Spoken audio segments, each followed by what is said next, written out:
important. All right, so Karen did. So Karen, how was it? How was the data collection for that experiment too? It was kind of difficult because it was like 3 or 4 different sets where you have to remember the words and then they would give you the math problems. And then when Mm-hmm. it came time to me writing down the words, I'm like, oh man, like I don't remember any of these. But yeah, it was a bit difficult, but it was fun. Yeah. But Karen, the good thing is that there were 3 trials, you're right. Each trial Yes. actually has exactly the same words. So you're seeing the same words 3 times. So that should help. Right. And by the third time yeah, it did get a little easier and I ended up getting more words by the third time, but it was still hard. Well, that's the whole point. I mean, imagine if this particular, that would be a nice question for your um, blogs. What would happen if there were no interference task in between the trials? What will happen to the memory for the words? And the answer, of course, the memory should be much better. Good. So everybody, today is, I'm looking at my watch, is the 6th of October. So you have just under 2 weeks. Is it under 2 weeks? To finish your data collection. Don't, no, it's not 2 weeks. It's 1 week. It's due next week, right? The 14th? Oh, 15th. Okay. It's due next Thursday. All right. So please don't postpone it because I will be, unfortunately, I have to do that because I need to motivate everybody. I have to subtract points and rearrange groups if you don't provide your data.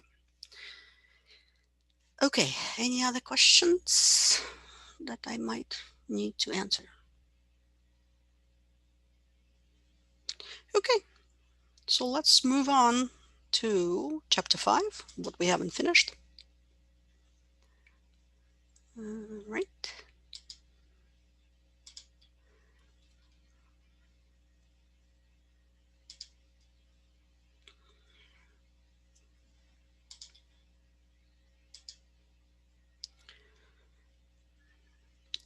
Come on, open up. Okay, good. So we started talking about the 3-stage approach to memory. Without looking into your notes, can somebody, well, I guess I'll ask. Um, let's see, Denise, would you type in the chat the first stage of a 3-stage memory framework that we are using?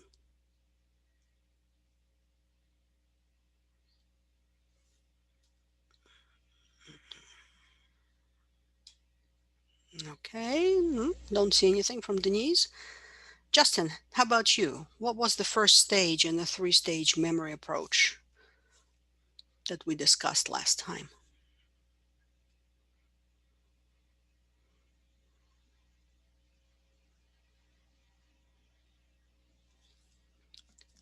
Hmm.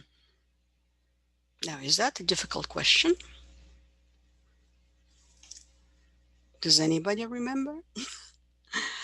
Yes, yes, Jeffrey. Yes, encoding, storage, retrieval. Perfect. Sensory, Raphael, is one of the memory types. It's not the approach. So if you take sensory memory, you will have the same 3 stages: encoding, storage, retrieval. If you take short-term memory, you will have encoding, storage, retrieval. If you take long-term memory, you will have encoding, storage, retrieval. So these two are sort of like dimensional dimensional features of each of the memory stores. So sensory cannot be the right answer because sensory memory is also uh, investigated using the encoding, storage, retrieval approach. So we stopped at the short-term memory. That's the model of memory. And remember, it was called modal because so many people followed this idea. Right?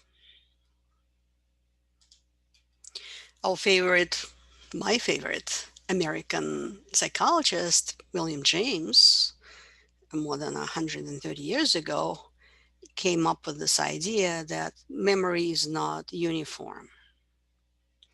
And if memory is not uniform, then we cannot just call it memory. We have to be able to distinguish, at least in his opinion, two types of memory. So one is primary, that's the information that can be easily retrieved in his language. This is what we would call today short-term memory or even working memory. Both of these are not quite synonyms, but at this point, for a few more minutes, we'll talk about them as if they are. And his second classification, second type of memory, is what he calls the genuine past. That is what we would call today long-term memory.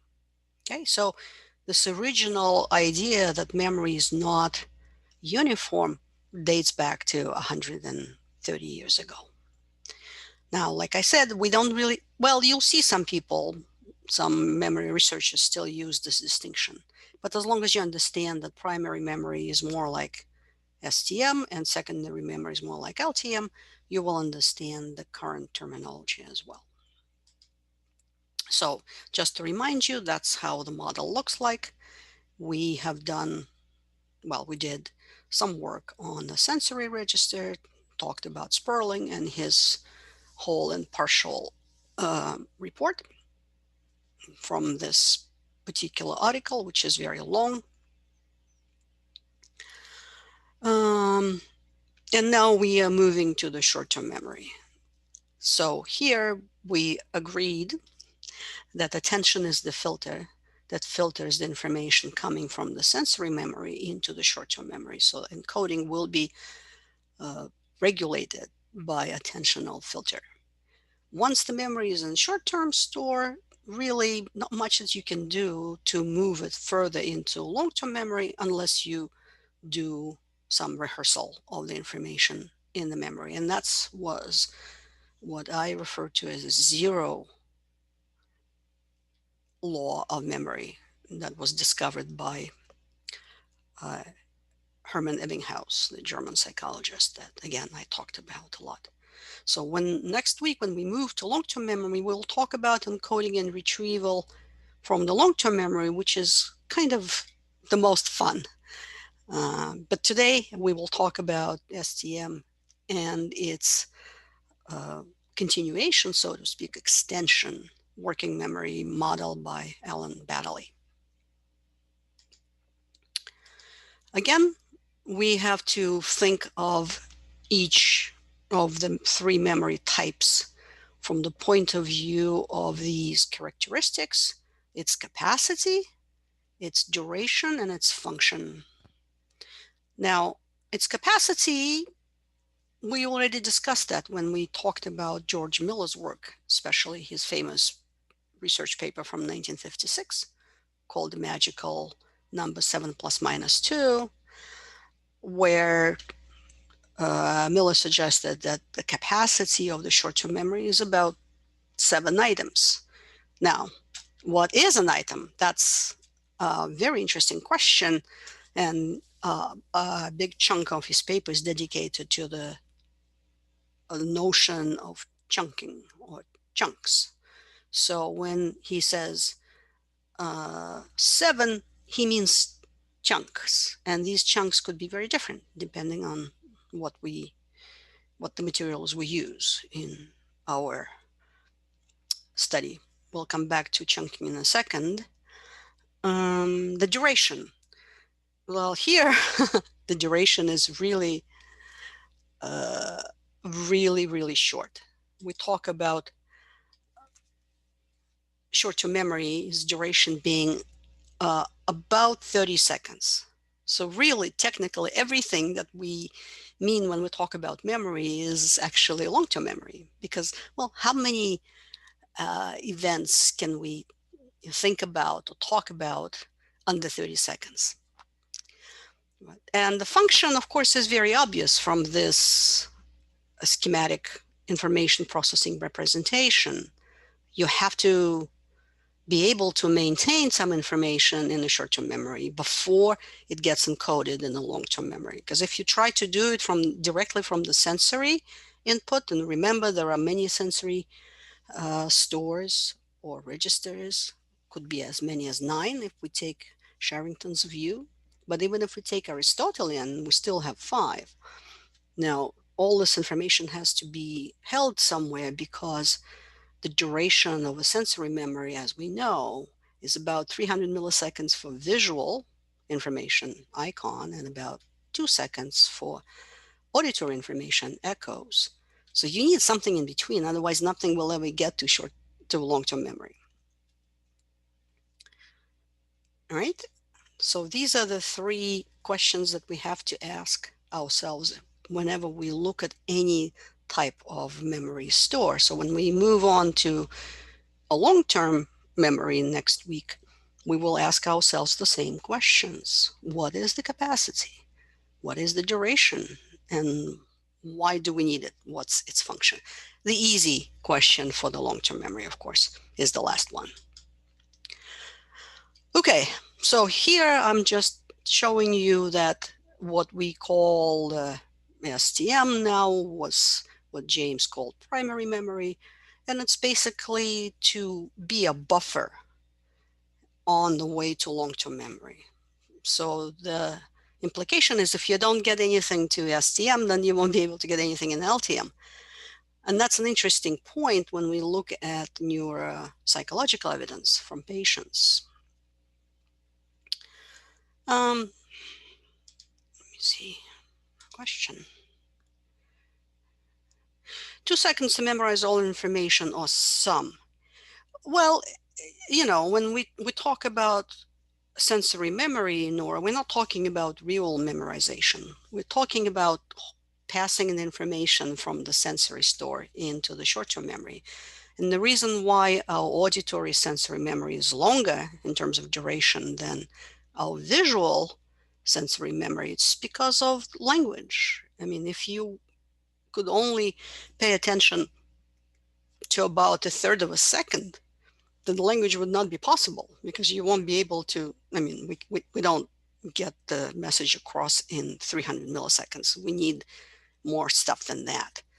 But even 2 seconds is a little short. That's why sometimes we don't remember the end of the message from its beginning. But that was the sensory memory. That was from the beginning of the chapter. There's also something that I haven't talked about, but you looked at from the point of view of attention that has to do with controlled versus automatic processing. And that is very related to the Stroop effect that you learned about in your lab report 1. So that part is also important for memory as well as for attention. All right. So now yet another interesting point that we need to keep in mind when we talk about cognitive psychology in general, and memory in particular. We always think of 2 types of evidence for whatever psychological phenomenon, cognitive phenomenon that we talk about. And that's kind of easy. One is experiments. So people conduct experiments to show us what our cognitive processes are. Remember, our cognition is not really visible. I mean, if somebody is talking, perhaps you could say, well, they're using language. But in general, if you think about thinking, I mean, how do we know what somebody is thinking? We can't look at the person and say, well, he's thinking and she's not. We don't get that kind of observational power in cognitive psychology. We do get that in social psychology and personality. But with cognitive psychology, we have to infer a lot of stuff. So inference is an extremely important device in cognitive psychology.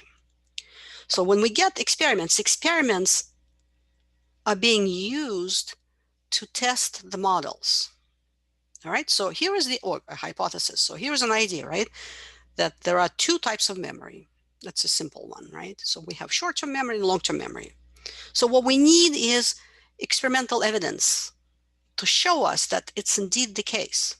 So we need to use our favorite verbal learning paradigm. Does anybody remember what the verbal learning paradigm is?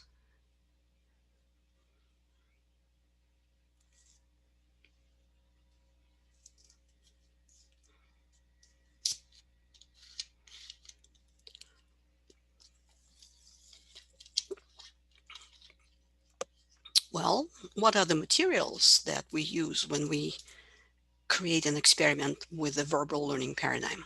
When I say materials, this is what the people are exposed to. These are called materials. Why is it called verbal?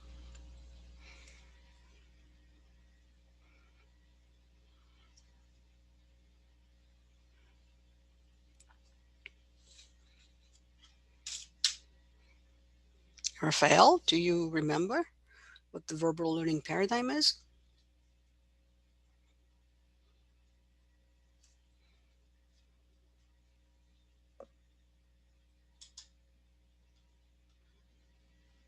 Okay. Uh, Amr, what is the verbal learning paradigm?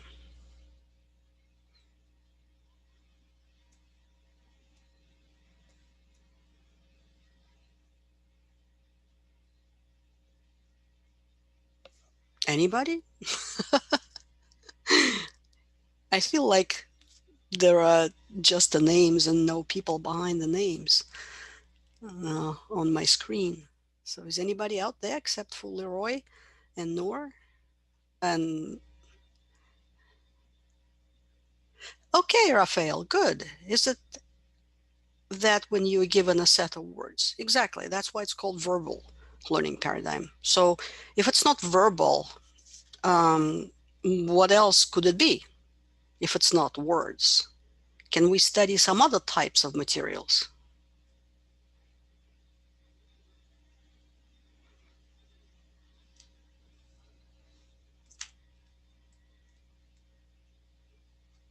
Visual, yes, Noor. So images, right? We could have image learning paradigm. It's going to be the same idea. You will have three stages. You will first, in stage one or phase one, let's make it a little bit less ambiguous. Phase one, you learn your images, that is, they are presented to you. At phase two, you have the interval or retention interval, either immediately or a few minutes later or a few days later. They will ask you to remember these images. So very similar to the verbal learning paradigm. So Leroy says, my question pertains more about my personal experience, my accident. I have absolutely no memory of the accident or about a week before. For the month or so leading up to the accident, my memory is very fragmented and I only remember bits and pieces of things with no specific time order. Not sure what happened first or the order of things. I'm pretty sure it's from my traumatic brain injury and the damage, but which specific got damaged, and is it encoding and retrieval, and is it retrieval? I think it's more retrieval.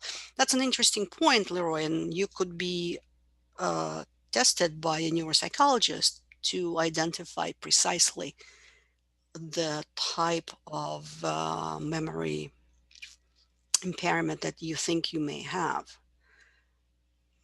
Obviously, when we get to chapter 6 next week, you'll see that both encoding and retrieval could be treated as separate processes, or they could be treated as processes that interact. But think about it. If you never encoded something, you can never retrieve it. So one could say, if you wanted to distinguish between encoding and retrieval, you would try to give you some experimental manipulation to memorize something new. Okay, and then have you, as a separate experiment, retrieve something that has nothing to do with this new experiment, but something that you happen to know before your accident. If you were interested in a particular topic, some people are runners, some people are animal lovers, other people, paint or whatever it is that you were an expert on.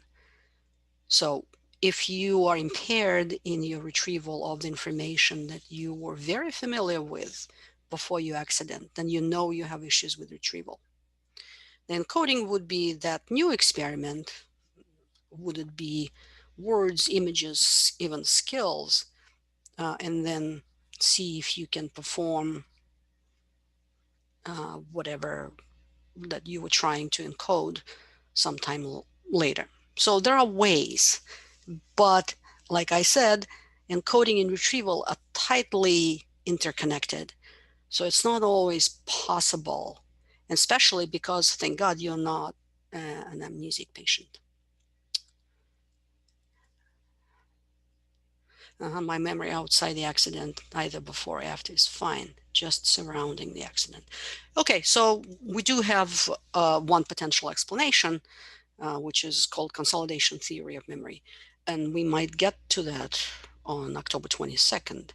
But if you know anything about American football, perhaps you have been following what goes on with many retired football players who develop a particular condition that has to do with the fact that they were exposed to regular concussions during the games. And that is one of the older ways of establishing concussion would be to ask the affected player what just happened. And usually they don't remember.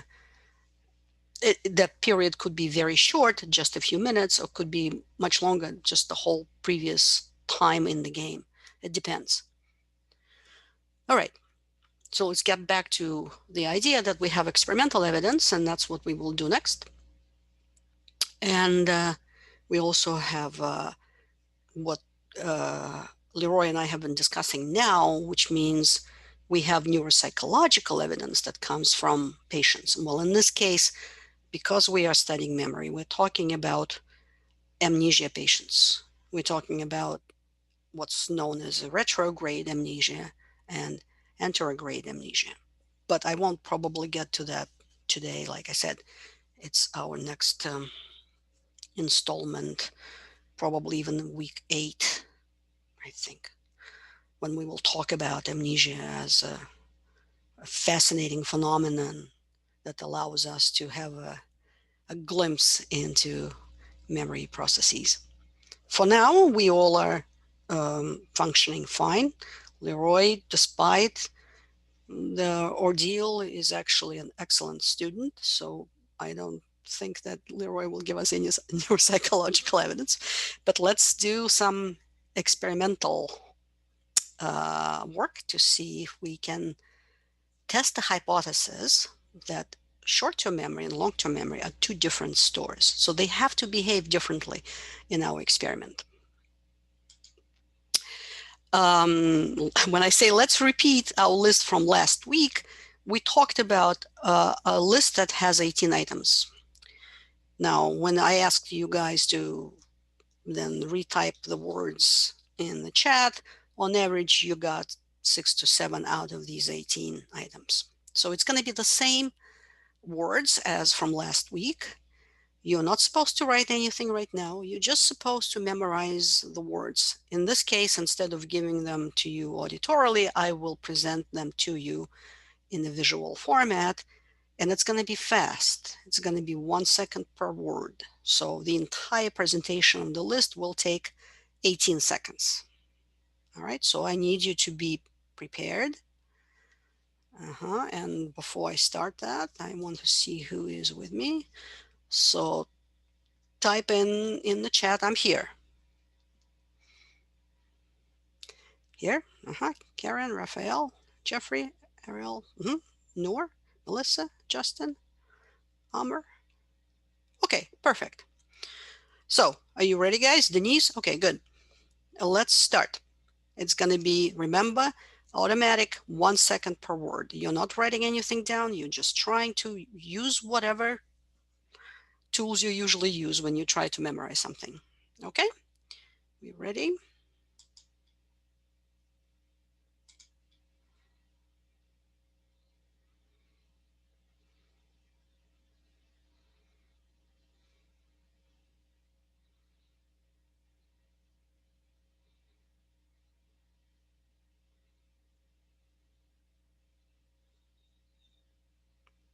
That was fast, right?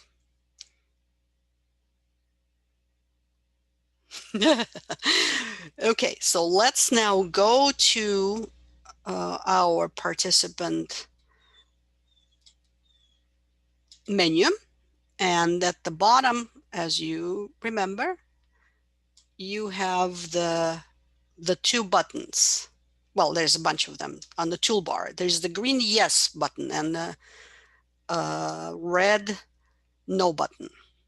So what I would like you to do is I will present the whole list to you uh, again, but not in 1 second per word presentation.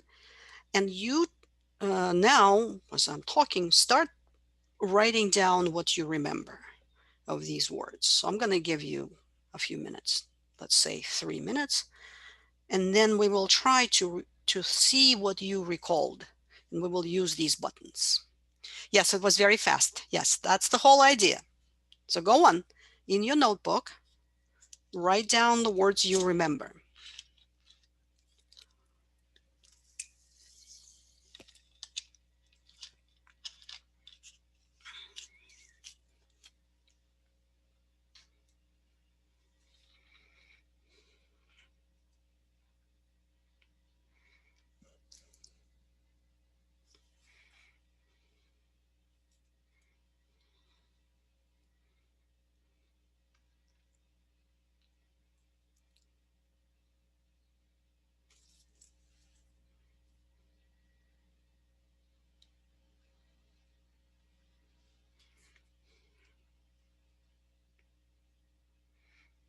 For people who will be perhaps watching this recording later, you should do the same. You should now write down the words that you remember from the list.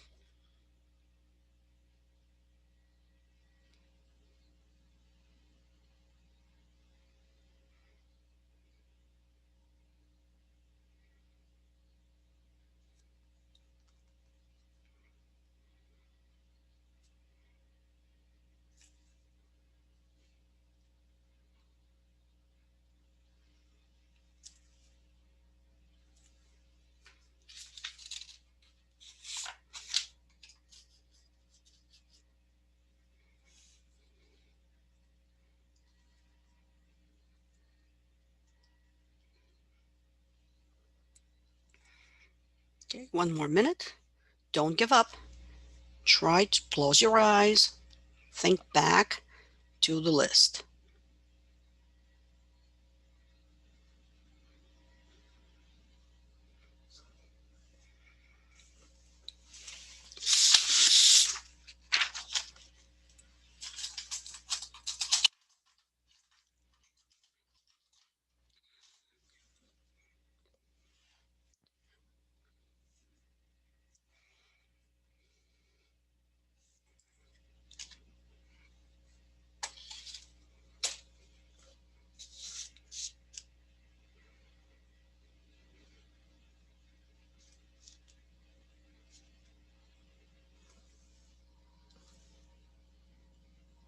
Okay, guys, so in my next step, I'm going to present you the list. And it's critical for you to say, that is by clicking yes or no, whether you recall the word, but it has to be in that position. That is, if you want, tell me if you need another minute. Don't write them to me yet, Amr. Try to, okay, let's see. All right, so you got the idea, right? I will show you the list and we will go through the words. And if you recall the word, you're going to click the yes button, and we will do it for every word. It's not going to take us long. All right. Okay, so let's start with amber. If you recalled amber, click yes. If you did not recall amber, click no.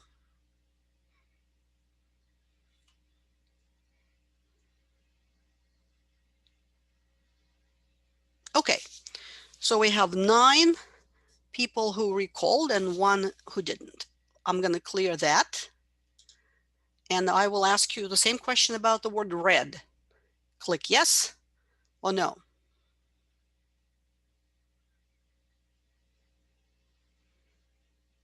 Good. The same results. 9 out of 10 remembered. I'm going to clear that. Now the next one is cold.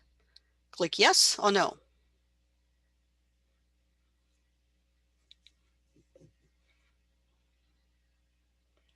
Okay, so now we have only 4 people out of 10. Good. Clear. Let's do foot.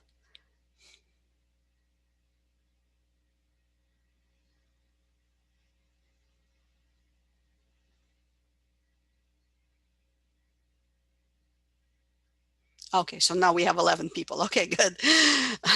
So foot is also 4, but it's out of 11. Sorry, guys, my pencil just broke. I have to get another one.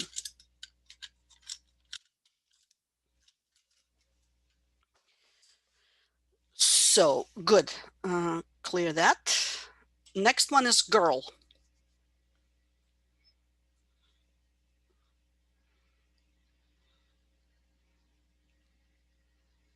Okay, 5, 5. One more person. 6. Okay, so girl, 6 out of 11. Next one is king.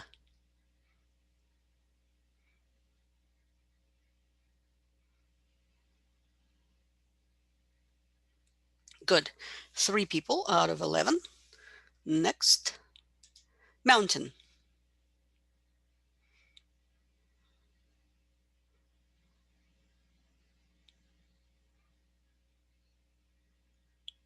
Okay, 8 out of 11. Interesting.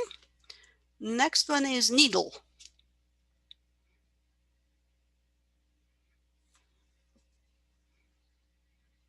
Awesome. 3. Next one is rough.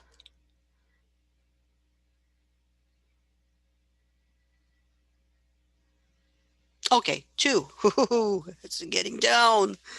Next one is slow.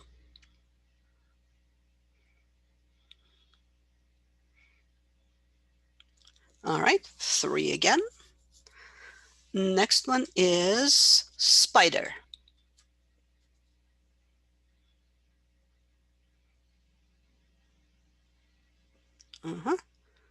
One more person. Okay, 3. Oh, interesting. Next one is thief.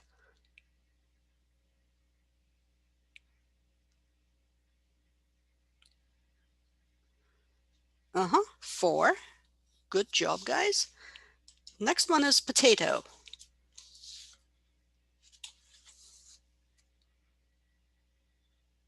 4. Next one is happy.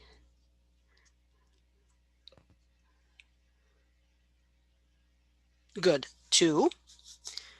Next one is folder.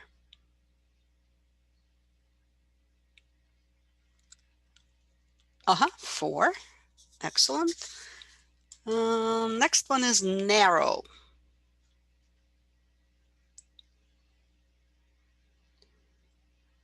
Okay, good. 3.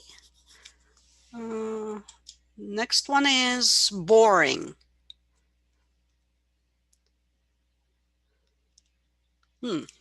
3.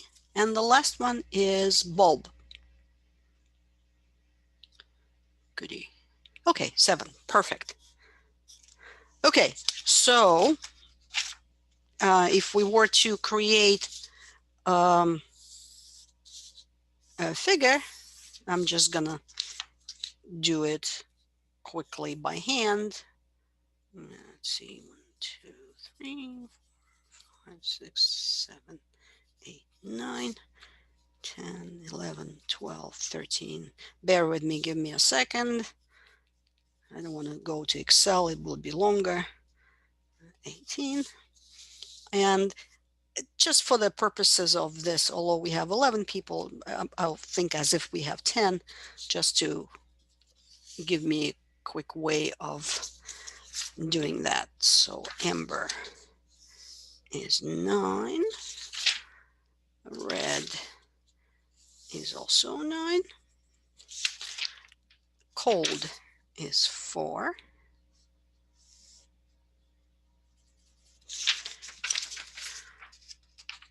Foot, 4. Girl, 6.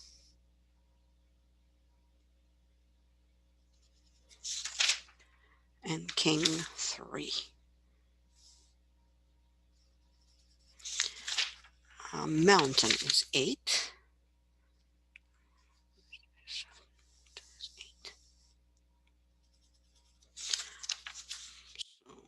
we have something like this.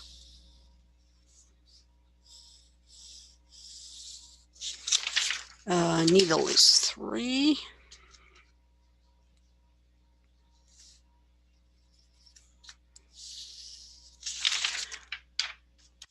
Rough is 2.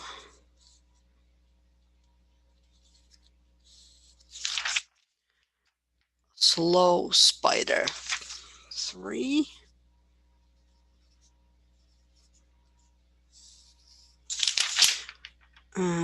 Thief is 4.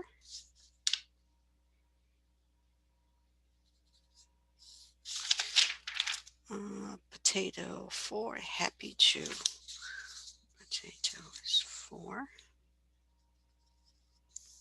Happy is 2. Almost there. Folder, narrow, boring, 3, 3.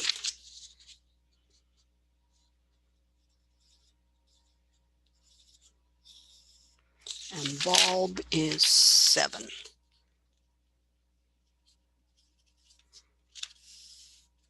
Okay, so let me then share the figure with you.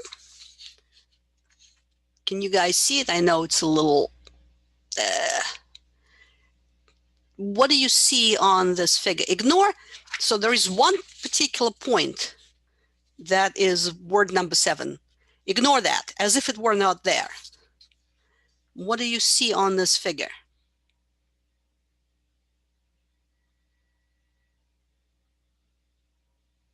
Yeah, that's it, was not a word, Justin. It was just for us to stop. What kind of line do you see on this figure? It's U-shaped. Yes. Yes. You're right, Noor. We can see that in the beginning, the first 2 words, which were amber and red, were recalled by almost everybody, right? Note what happens at the last one, which is bulb, right? It is also, it's not 9, it's 7, but it's also kind of high. And what happens, again, ignore number 7. What happens with the rest of the line?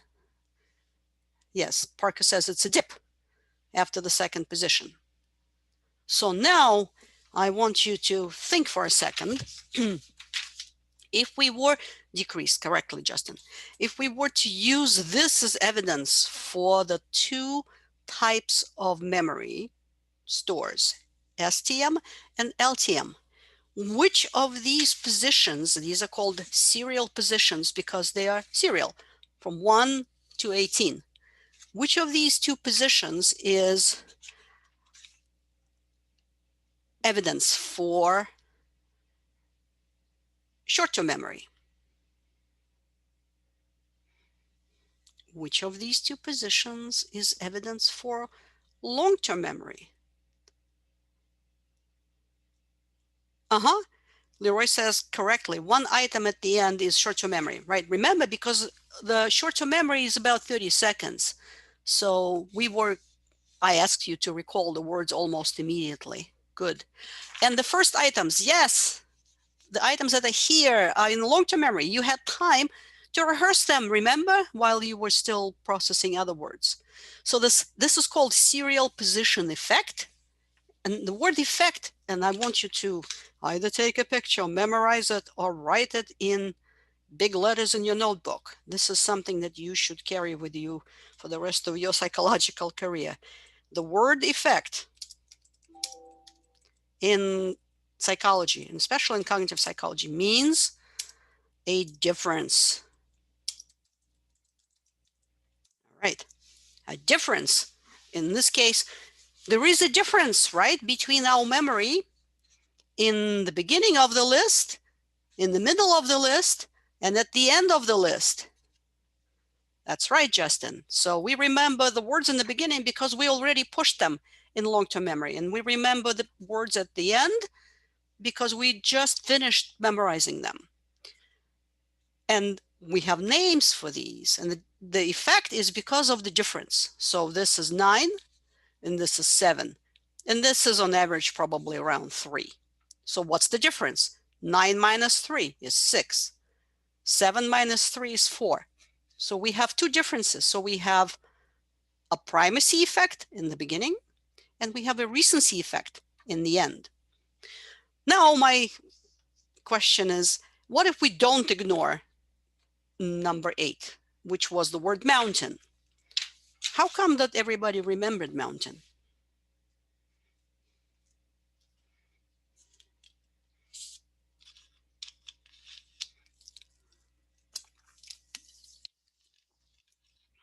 Look at the words on the screen.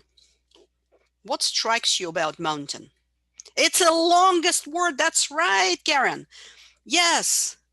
And this particular phenomenon, that's one particular item in the list can stand out, is called Van Restorff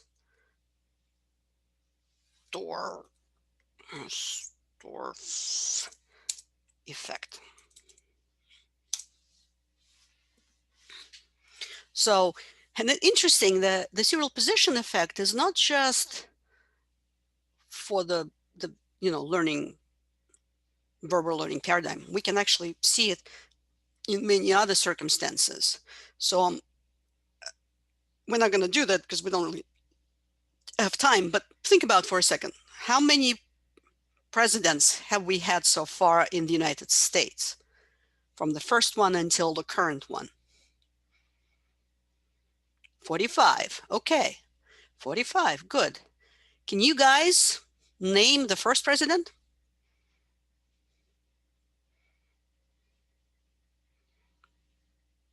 Good. George Washington. Can somebody name the current president? Donald Trump. Perfect. What about the second one? Who remembers the second president after George Washington? John Adams? I have no clue. Well, Karen, the problem is that you did not grow up in this country, so it might be a culturally inappropriate question for you. I have no clue. What was the president before Donald Trump? Obama? Good. Okay, now I'm going to make it really, really hard on you. What was the 20th president?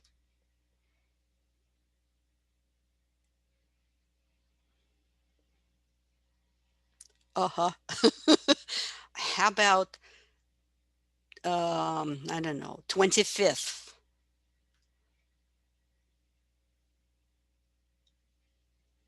Garfield. Okay. Now I'm going to ask you, no, Parker. Now I'm going to ask you an easy question. What was the 14th president?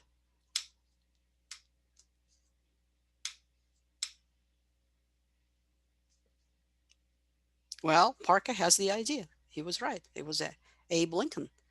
So when I ask people to, by show, well, we don't have time to do that, like I said, to recall the presidents, you get the normal serial position effect. People remember the first presidents, more or less. They definitely remember the last ones. And in the middle, there are a few Van Restorff's effects. One of them is Lincoln. Who can tell me what the other? Oh, good, Justin. Who can tell me another Van Restorff's effect from the 20th century? Actually, there is two, but they, not as pronounced as Lincoln. What are the two presidents that we remember so well? FDR, you're correct, Nora, and the one before, and JFK, correct, not before, after, perfect. Okay, so if you were to ask people or students to do the presidents, you're going to get the standard serial position effect with a bunch of these spikes where people happen to remember Lincoln, Roosevelt, and Kennedy. And if you are from a different culture, think if your culture has any kind of list of things, usually, kings or generals, whatever. Uh, you know, that I told you in the beginning that I actually was educated, grew up in Moscow, so I studied a lot of Russian history, and the Russian history is famous for the past 300 years of the Russian history is before the 1917 revolution. They were all kings. So you can do the same one with Russian participants by asking them to list all the kings from the they are called czars in Russia, from the first czar until Nicholas II, who was the last czar executed in 1918. So you can do that with many other things. It's not just short-term memory. So that is a very nice experimental evidence that we have two memory stores. For the primacy effect, it's long-term memory. For the recency effect, it's short-term memory. Some characteristics, and then we'll take a break. Usually items are presented once. You get these two effects. I'm just repeating myself. And this is the presentation. Normally, this is, of course, generalized. It depends on the list of words or items, or you can do it with images, you can do it with many things. And what you can see is that whatever you do with your presentation and whether you add an interference task will affect your serial position curve. So if you have a slow presentation, which is blue, all right, people will get a few more words in the in the primacy effect. Okay, Justin. And a few more words in the asymptote. And if you do a fast presentation, then you can see that both recency, sorry, I keep saying that, both primacy and this is called the asymptote, the flat portion of the serial position curve will be affected. People will recall fewer words, both in primacy and in the asymptote positions. Okay, I'm going to skip all of this because we just talked about it. So let's finish with the short-term memory and take a little break. Again, recall that the capacity is what Miller identified as 7 plus minus 2. The duration is under 30 seconds, and the function is to hold on to the information long enough to decide which needs to be encoded in the long-term memory. Okay, it's 11:12. Let's take a break until 11:20. And I'm here if anybody wants to ask me a question or something.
Okay, so judging by, a couple of questions, we still are trying to understand uh, where all these three memory stores are in relationship to each other.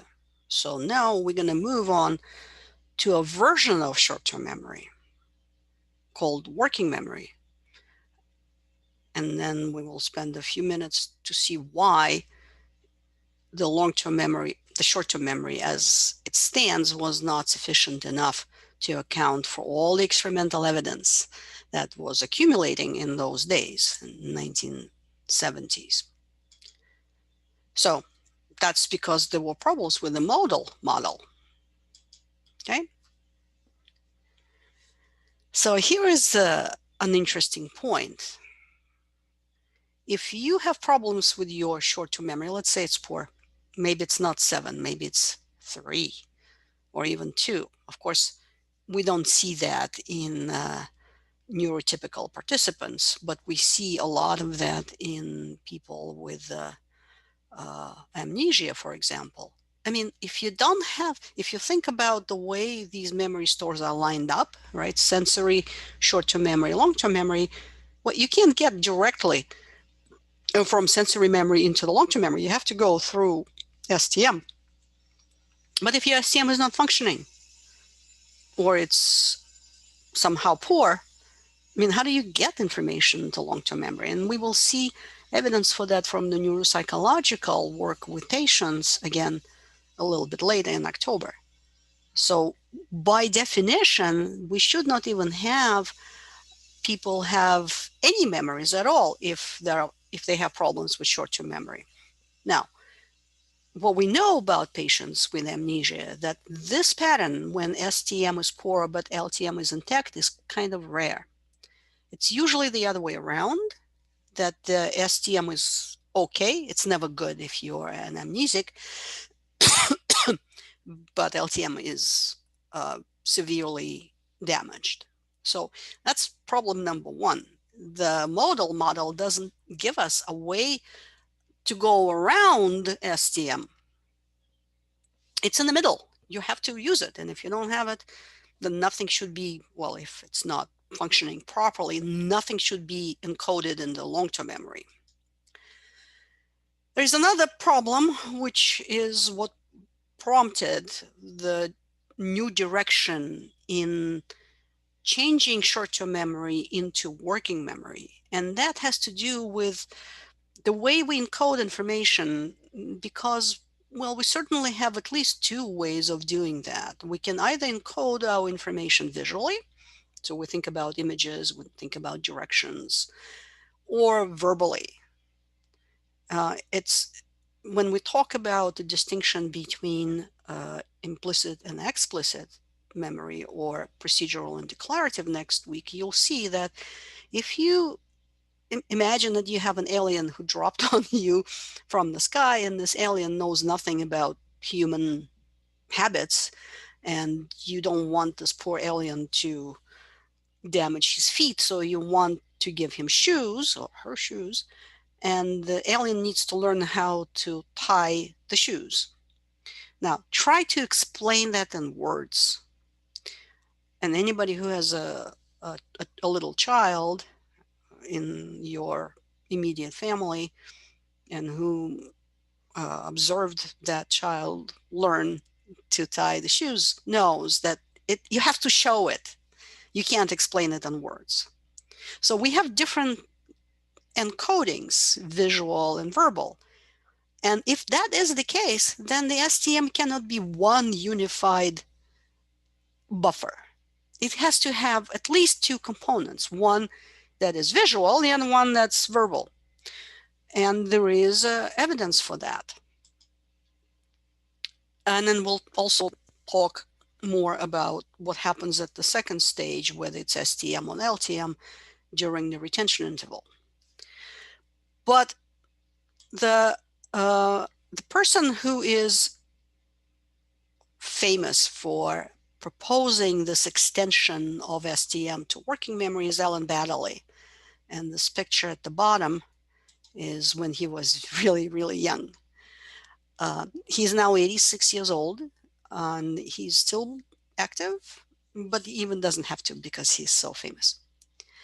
So he and his colleagues in the 1970s conducted several studies where they had people to do two things simultaneously. Now, if you only have one short term memory, then adding two things should be a big blow to your capacity to memorize things because you can't remember, you can only work with seven, if you're lucky, seven chunks, right? So they called it the dual task technique. They will say to people, now you have to memorize the words, and but simultaneously may have to read the words, let's say, and you have to simultaneously memorize some digits. So you're doing two cognitive things together, which is really difficult. Try it one day if you are interested. So they showed, interestingly enough, that if these two tasks are tapping different encodings, that is, one is visual, but the other one is auditory, both tasks are not perfect, as if they were performed individually, but together they are still not so bad, surprisingly. Now, and you could try it. We can take another 30-second break. So imagine our favorite happy birthday song, right? Use your fist or your finger if you can and try to tap the the song on your desk. So something like da da da da da dum, da da da da da dum. Not difficult. Okay, now so that was your right fist. Now use your left fist and do jingle bells. Da da da da da da da da da da dum. Again, no problem. Of course, you know what's going to happen next. Now try to do both simultaneously.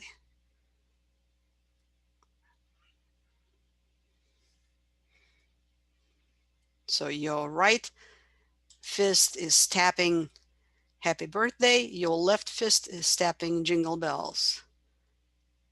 Not that it's just hard, it's almost impossible.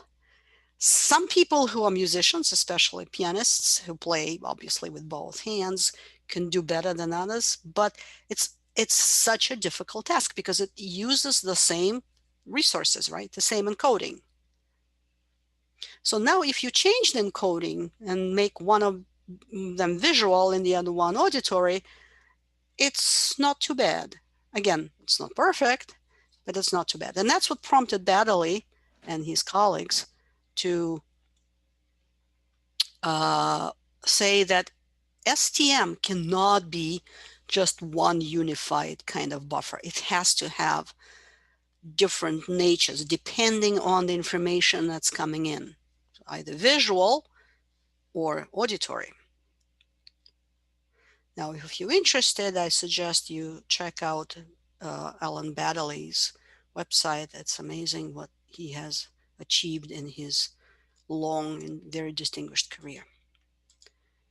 Okay, now let's have a look at his quick introduction. Let me just make sure that I have computer sound on. Okay, good.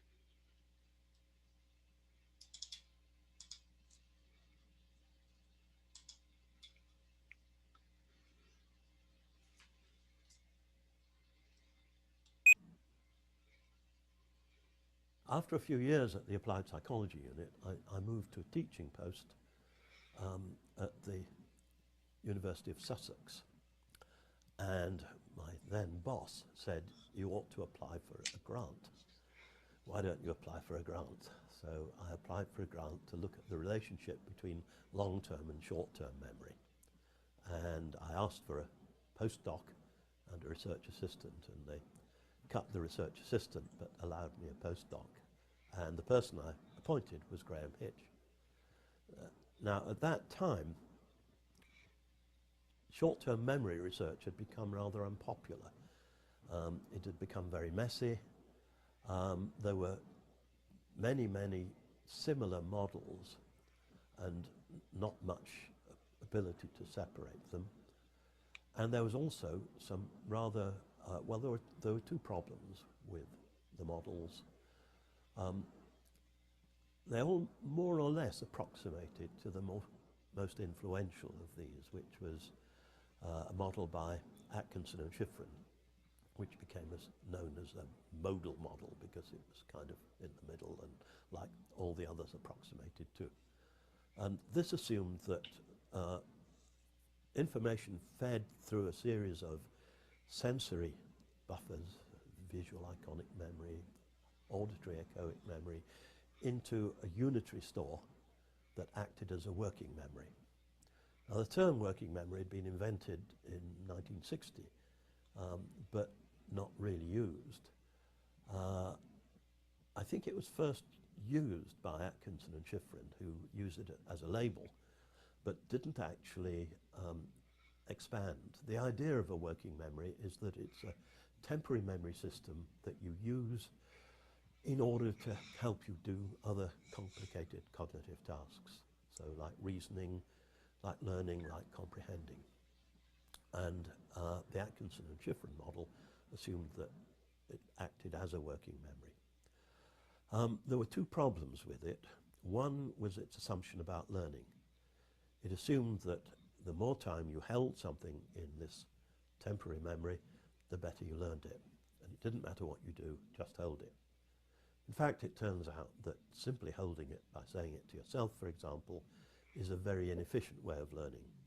And as Craik and Lockhart demonstrated in their levels of processing paper, the more deeply you think about something, the more deeply you process it, the better you learn it. So if you show somebody a word and just ask them, is it in capital letters or not, they'll remember very little about that word. If you ask them, does it rhyme with the word dog, they'll do a bit better. But if you ask them something about its meaning, is it a pleasant word? Does it fit into the sentence, the man kicked the, then they'll remember it very much better. So that actually disenchanted a lot of people with the original model. As far as I was concerned, one of the crucial problems came from neuropsychology. An important component of the attempt to distinguish between long and short-term memory had come through the study of single case patients. So, for example, the study by Brenda Milner of patient HM, who had had an operation to to treat intractable epilepsy. And this had involved removing tissue from his brain bilaterally on both sides, and in particular from an area called the hippocampus. This resulted in relieving his fits, but making him densely amnesic. But nevertheless, his ability to hear and repeat back a telephone number was fine. So he seemed to have reasonable short-term memory. Some work that I'd done with Elizabeth Warrington in London had expanded this by taking a number of the tasks that had been used to separate long-term and short-term memory in the general cognitive literature and testing these on a group of very pure amnesics. A very pure amnesic is someone who has a dense deficit in the capacity to learn and recall new material, but who is otherwise intact. So their intelligence is fine, their perception, their language, everything is intact except for this very dense and very precise memory deficit. Now, at the same time, Elizabeth Warrington and Tim Shallis studied an exactly complementary case of someone whose long-term memory is fine, but whose ability to repeat back a telephone number was limited to 1 or 2 digits. So one had what was called a double dissociation. One group that could do A but not B, another group that could do B but not A. So that was regarded, and is still regarded, as powerful evidence in favour of a separation between A and B. Now, one prediction that one could make from this, if you use the Atkinson and Schifrin model, is that the patient with grossly impaired short-term memory should also have a bad working memory and should have difficulty in learning because they assumed that the information came through this working memory. And these patients didn't. Their learning was pretty normal, their language was normal, their intelligence was normal. These are, understand, carefully selected patients. If you just take a patient off the ward and hope, then usually brain damage is general, you get a complicated result. But particularly in these early days, we learned a lot from carefully selecting patients that allowed us, in a sense, to do an experiment of nature in which you pull apart two crucial variables. Now, by finding this patient who didn't behave according to Atkinson and Schifrin, this seemed to cast doubt on the whole idea of a working memory. So what we decided to do was to try and tackle the question of what's memory for, what's working memory for. Now, we didn't have access to these rare patients, but what we decided to do instead was to try and take our student subjects and make them into patients. And we did this not by clunking them on the head, but by giving them a task that would use up that part of their brain or that part of their mind. So we said one task that uses short-term memory is digit span, memory for sequences of numbers. So what we will do is we will take some tasks that are assumed to depend on working memory, reasoning, learning, comprehension, and we'll have our subjects do these at the same time as they're holding and repeating sequences of digits ranging from 0 up to 8. So our subjects would be saying 7, 9, 6. Meanwhile, looking at a reasoning task and trying to solve it. What we found was that we'd rather expected our task to wipe out performance. It didn't. It had a very clear effect.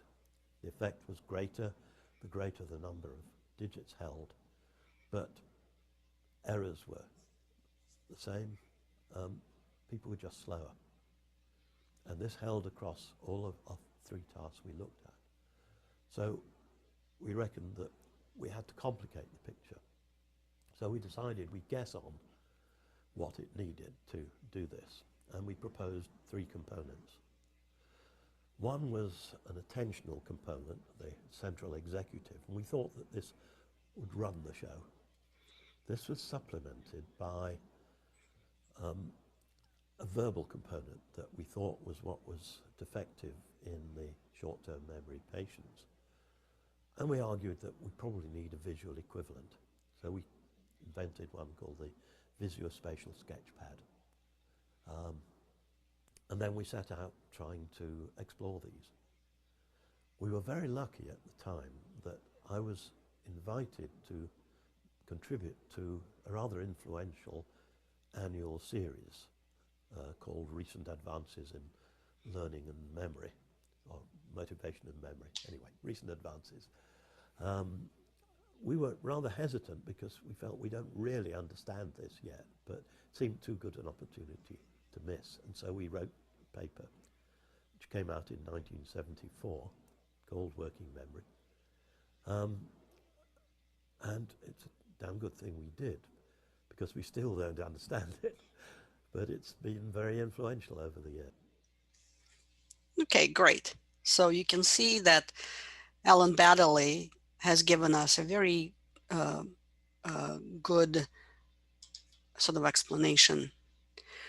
As far as I know, Leroy, whether he has Parkinson's, I don't think so, because Parkinson's is not only about tremor, and there are Parkinson cases that are not tremor related at all. This is a relatively recent, but not very recent. I would say this is about 6 years. Check the Wikipedia and see, because obviously he's in Wikipedia, see what they say about his current health. So what's interesting, again, that in the working memory that Baddeley proposed, and they really wanted you to see and listen to him because he's such one of the few remaining geniuses of the early cognitive psychology, um, that he talks about having these three components in his new model. So yes, it is related to STM, but it is different from STM in terms of its active part and in terms of having these separate components that STM model doesn't. All right, so these are the three components that Baddeley just mentioned in his clip. We have the visual spatial sketchpad. This is where we manipulate visual information or procedural stuff. We also have the phonological loop. Phonology means a science of sounds. So the fact that is different from u, or b is different from m, that's phonology. But they use the word phonological loop just to reflect the fact that's the verbal stuff, the stuff that we silently or out loud pronounce when we are trying to remember things. They had to propose something called central executive, and that's the most mysterious of the three. Even now, some people suggest that this actually has to do with attention, so some kind of attentional regulator. But most of the research that we see when we read the textbook or do experiments is either visual spatial sketchpad, and we'll come back to that when we are doing imagery. I think it's chapter 8, and phonological loop, of which we will do a lot of next week. Okay, so what do these components do? But again, at this very general level, we have visual spatial information here, images, directions, procedural stuff. We have anything that has to do with our uh, enunciation of the materials. So if you were to imagine yourself in the days when we didn't have cell phones, you would have to try to recall the the numbers of the phone number while you're running to the phone to call for your pizza or something. And again, that central executive, which is supposedly the coordinator. And we do have, because this is such an influential model, we do have a lot of neuro cognitive research that shows where in the brain visual spatial sketchpad is instantiated, so to speak, and where the phonological loop is. This, again, for somebody who does language research like me, it's a very clear, there are very clear connections between phonological loop and Broca's and Wernicke's areas that are the two classical areas responsible for language in the brain. So now let's try yet another little um, exercise. No problem, Raphael. Let's see what you think about the digital or digit span task. Now, the way I will do it with you is not going to be digits, it's going to be letters, but it doesn't really matter. So what I will ask you to do is to watch the screen where you will see letters that will increase in number. So the first slide will only have 2 letters. And then the last slide will have, I forgot, 9 or 10 of them or something like that. In between, you'll have a slide that will say, now write down the letters. And that's what you should do. So have your notebook ready. See the slide. When you see watch, write down the letters, write them down. Okay? Is everybody ready? It's going to be relatively fast again. So I'm going to call chunking 1. Okay, write down the letters. Good. Next.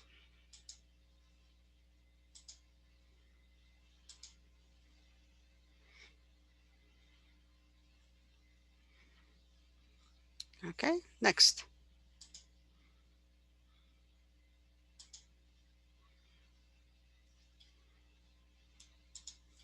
Next.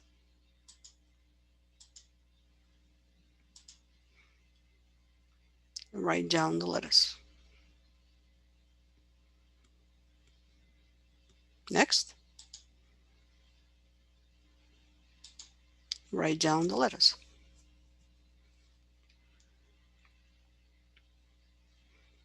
Next.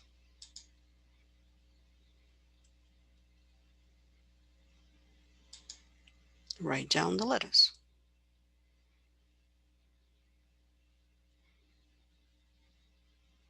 Next.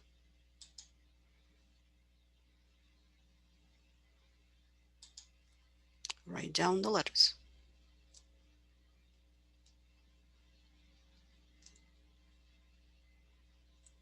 Next.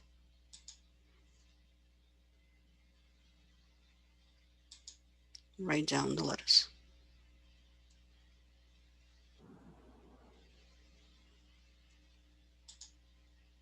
Next.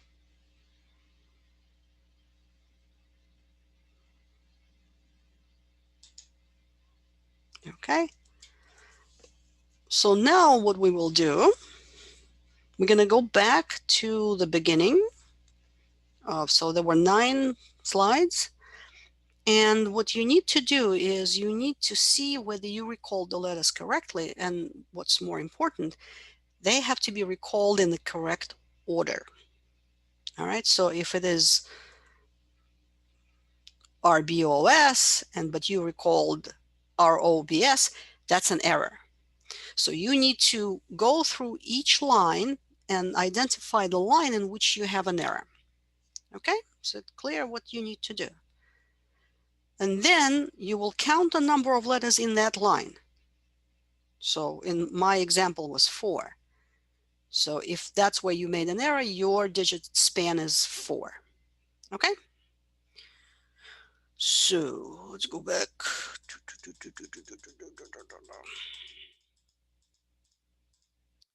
Okay. I assume everybody was fine here. This is 3. This is 4. This is 5. This is 6.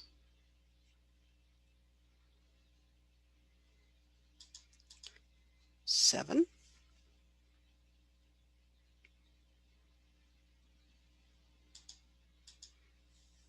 8.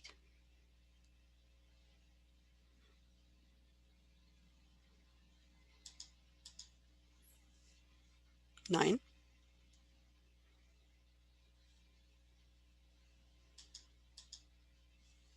And 10. Okay. So what did you guys get? Type in the chat.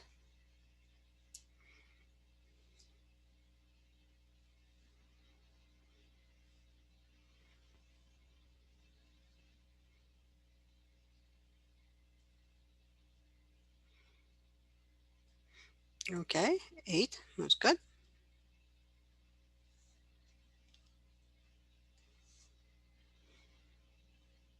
Remember, the order is critical. So if you recall the letters but you did not recall them in the correct order, that's an error still. It's called sudden death. That's it. You're dead. 7. 9. Okay, good. 9.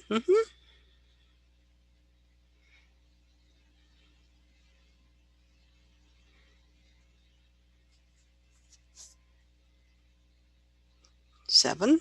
Melissa, what about you? 10. Very good. Okay. What if I tell you that for average participants, when we do it in the classical way, and the classical way is digits, for the average working memory span, the digit span is 4.5. Now, you guys did significantly better than 4.5.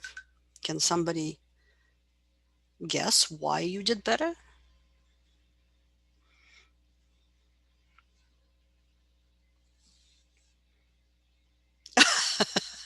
Well, you wrote it down, but you were not writing it down when you were watching the letters.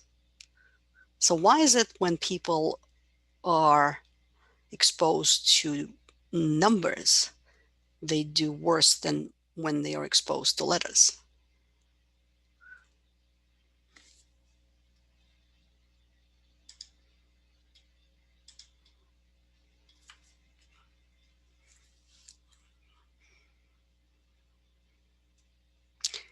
Uh-huh.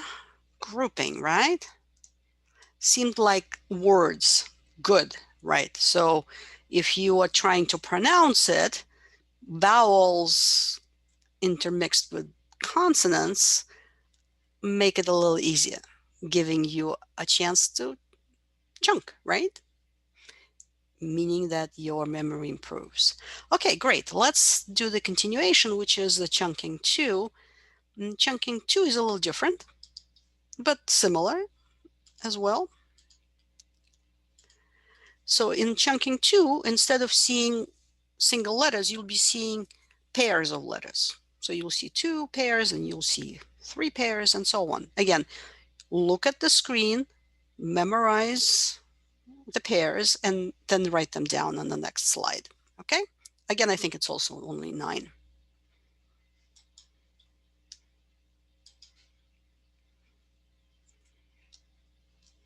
Next.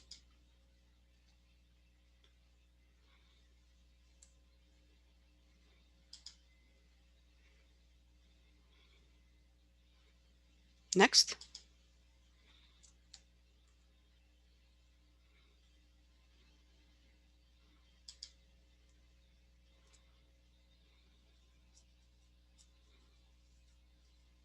Next.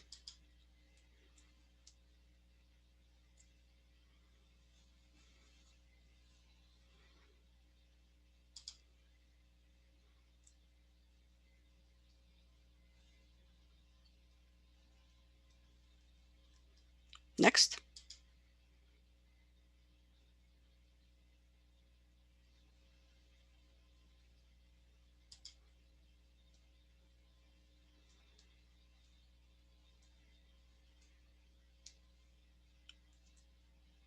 Next.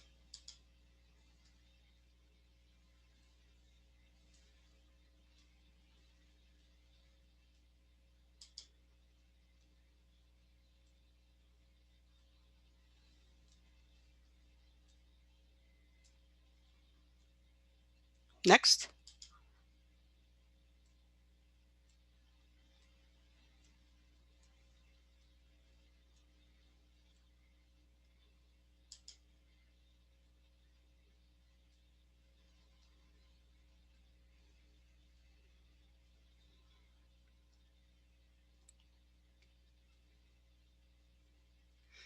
Next.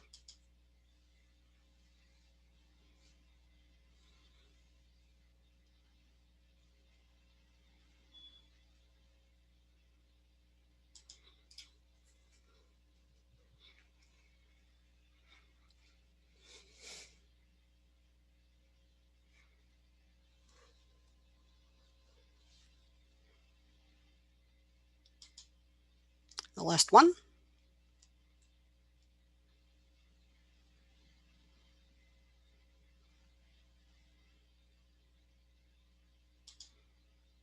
Okay, write them down. We're going to do the same. Now I'll go back to the beginning of the list of these pairs, and you will check until you find the first line row where you made a mistake. Again, remember, the order is critical. You have to recall them in the order they were presented. Let's see if your pairs digit span or letter span is better or worse than your single letter span. Okay, so let's go to the beginning. Okay, that's 2.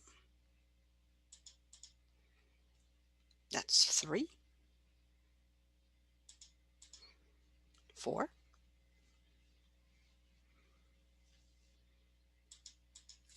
5,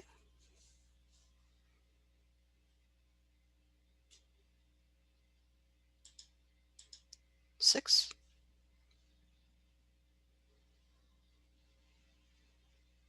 'tell me if I'm going too fast,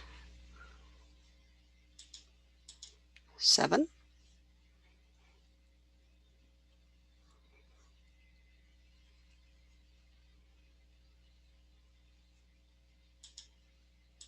8,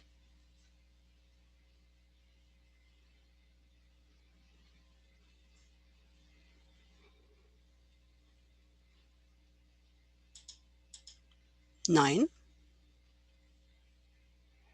Even if you transpose the letters within the pair, that's also an error.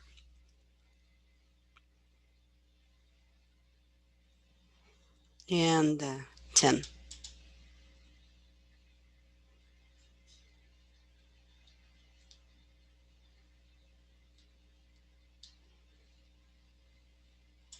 Okay, so type in the chat what your pair span is.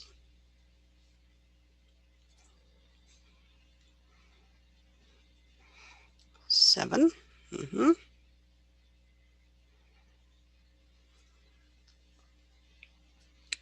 5. Okay.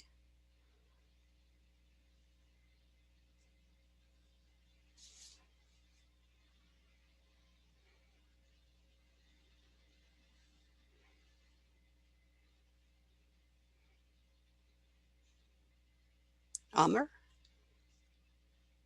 Denise, 6. Jeffrey, 6. Amr, Karen.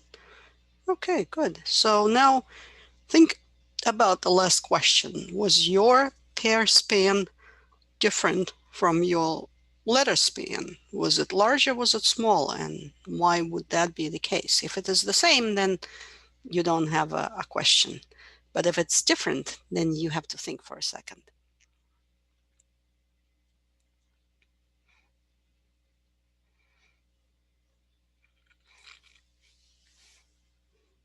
So one could imagine two outcomes, right? If vowels, like Karen said, help, then having pairs might be actually better, because then you could think of short nonsense words versus plain letters. But then plain letters could be chunked into a word.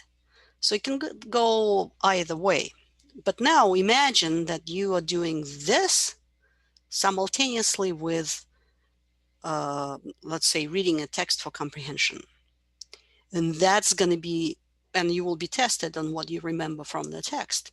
And you will also be tested on what you remember from the letters. And that's what the dual task paradigm of Baddeley is. And like you said, the performance goes down, but it doesn't wipe out each other completely. So for this to work, the two types of information have to come from some different stores, right? From the visual spatial sketchpad, visual stuff, from the phonological loop, which is the verbal buffer. And if you're performing the tasks that tap different components of the working memory, then you're fine in the sense that, yes, you will be less accurate than if you were doing each of them separately. So imagine if I were also to give you something else on top of holding on to these letters simultaneously, your letter and pair span will go down, but not necessarily completely wiped out. Now, to finish today's conversation is working memory is extremely important. So now you think about the differences between STM and working memories. STM is unified store and it's kind of passive. The working memory model requires you to separate different types of information, and it is critically active. That is, you are actively involved with the material. You're doing something to it. It can be a rehearsal. It could be a sort of connection to what you already know. All of that helps. So why is it that working memory is so critical?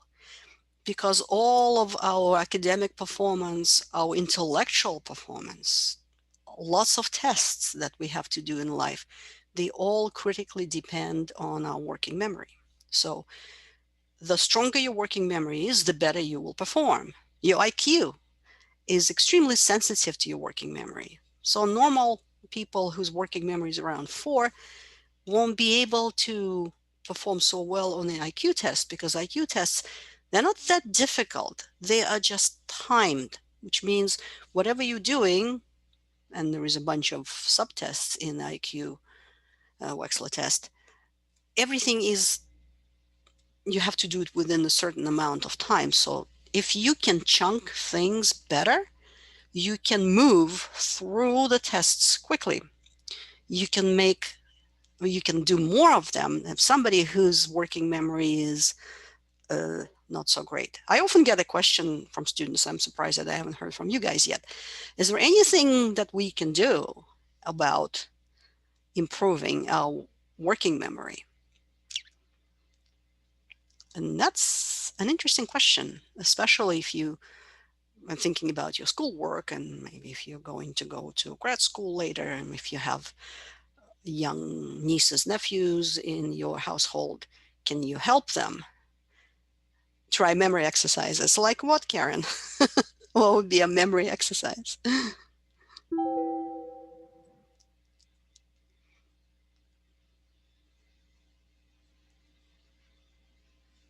Now, I assume a bunch of you play video games. Has anybody ever tried what they call educational crosswords? Educational games, for example, uh, is it Brain Academy?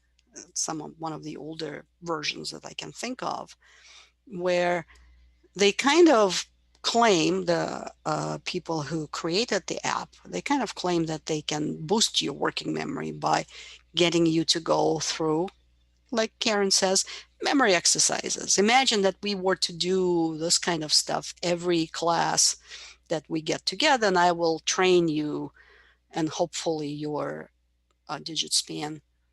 Uh-huh. Jeffrey says he has seen many ads like this on his phone. So what do you think? Do you think they work? Is it worth for you, for example, to put this app on the phone of your parents or even your grandparents and see if you can improve their memory? And the answer to this is,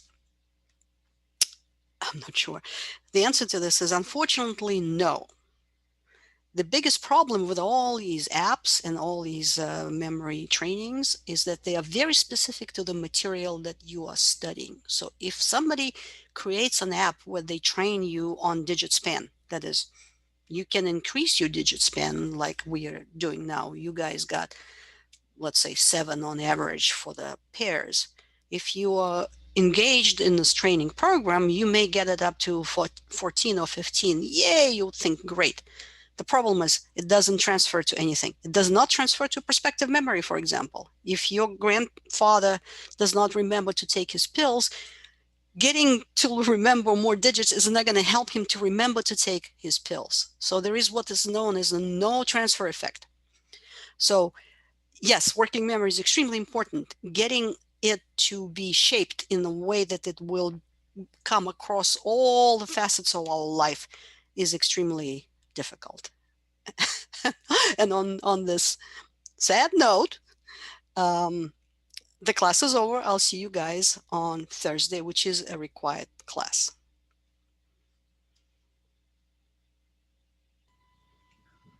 Great class.